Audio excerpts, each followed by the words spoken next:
अरे बाई दुधी पिधी दिसत नाही लावलं काही समजेना आमच्या आईने. बाई दुधी पिधी दिसत नाही. अरे यो दुधी बाई हाच दुधी आले वाटतं. बाई रे दुधी कावलाय. भाई पण या गावातल्या लोकांना काय समजते का? गावात ना घ्यायच्या दुधी बिधी पण एली जातील 20-20 रुपयाचं दुधी घ्यायला. अरे आमच्या गावात 10 रुपयाला दुधी आहे.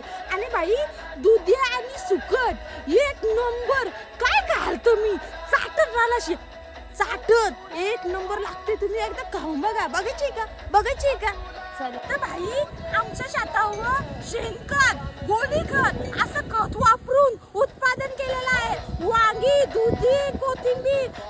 पण तुम्ही गावाकडच्या वस्तू आता गावाकडे सगळ्या काही पिकायला लागलेल्या आहे तर आता त्या वस्तू खाऊन बघा किती गोडीला लागतील. आणि बाजारातल्या वस्तू केमिकलच्या त्या खाऊन बघा कशा लागतील.